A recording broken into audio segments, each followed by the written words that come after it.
नमस्कार। मैं हूं मनीष कुमार नायक, गवर्नमेंट आईटीआई सूरजपुर में ट्रेनिंग ऑफिसर। और आज हम लोग मिलकर समझेंगे कि ये गियर बॉक्स आखिर होता क्या है और काम कैसे करता है।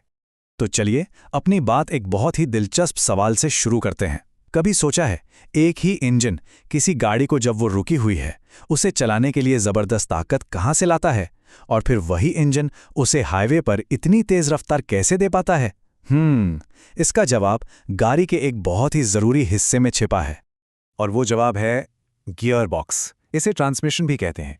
सीधे शब्दों में कहें तो ये वो हिस्सा है जो इंजन से मिली पावर को पहियों तक पहुंचाने से पहले उसे जरूरत के हिसाब से बदलता है। मतलब टॉर्क यानी कि ताकत और स्पीड का सही कॉम्बिनेशन बनाता है। यही वो चीज़ है जो गाड़ी को हर तरह के हालात के लिए तैयार करती है। तो चलिए इसमें और गहराई से उतरते हैं। सबसे पहले पार्ट 1 में हम ये समझेंगे कि पावर का रास्ता क्या होता है, मतलब गियर बॉक्स का लेआउट और डिज़ाइन कैसा होता है और उसे गाड़ी में कहाँ और कैसे लगाया जाता है। अच्छा, तो मेनली दो तरह के लेआउट होते हैं। पहला है लॉन्गिट्यूडनल, जिसमें इंजन और गियर बॉक्स गाड़ी की लंबाई में फिट होते हैं, सीधे। और दूसरा है ट्रांसवर्स, जिसमें इंजन और गियर बॉक्स गाड़ी की चौड़ाई में यानी आड़े में लगे होते हैं। तो सबसे पहले लॉन्गिट्यूडनल लेआउट को थोड़ा समझते हैं। ये ज़्यादातर रियर व्हील ड्राइव गाड़ियों में मिलता है। इसमें पावर का फ्लो सिंपल है। इंजन से क्लच, फिर गियर बॉक्स, उसके बाद एक लंबे प्रोपेलर शाफ्ट से होते हुए पिछले पहियों तक, जैसे अपनी महिंद्रा स्कॉर्पियो या टाटा के ट्रकों में होता है। इसका सबसे बड़ा फायदा क्या है? एक तो वजन सही से बढ़ता है, और दूसरा रिपेयरिंग के लिए पार्ट्स तक पहुंचना काफ़ी आसान हो जाता है। और अब बात करते हैं ट्रांसवर्स लेआउट की। ये वो लेआउट है जो आजकल की ज्यादातर फ्रंट व्हील ड्राइव कारों में देखने को मिलता है। यहाँ पावर इंजन से क्लच और फिर सीधे ट्रांस एक्सल के जरिए अगले पहियों में चली जाती है। अपनी मारुति स्विफ्ट या हुंडई i20 ये सब इसके बेस्ट एग्जाम्पल हैं। इसका सबसे बड़ा फायदा है इसका कॉम्पैक्ट डिजाइन। इससे गाड़ी का वजन कम होता है और कैबिन के अंदर हमें ज्यादा जगह मिल जाती है।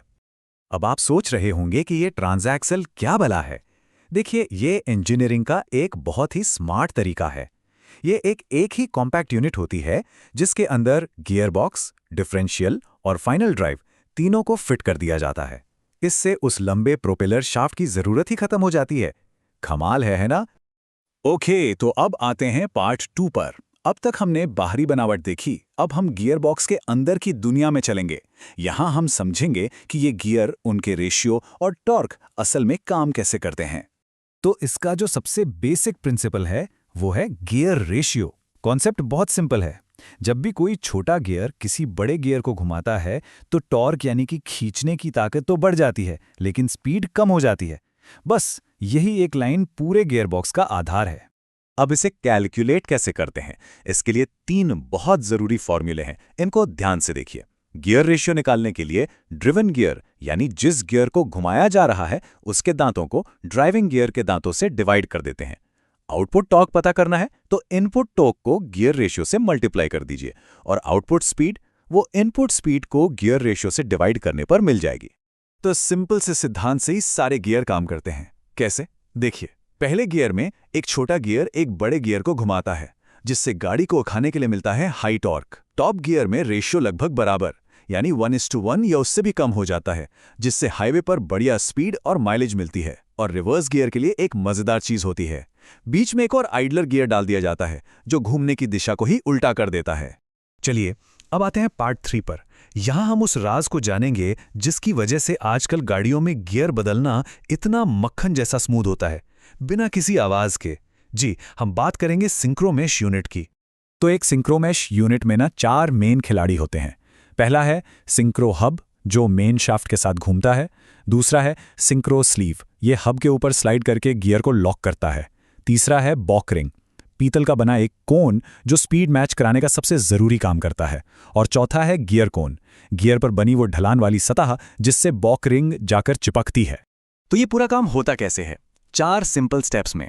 पहला, पुश। जैसे ही हम गियर बदलते हैं, स्लीव बॉक रिंग को गियर कोन की तरफ धकेलती है। दूसरा, फ्रिक्शन।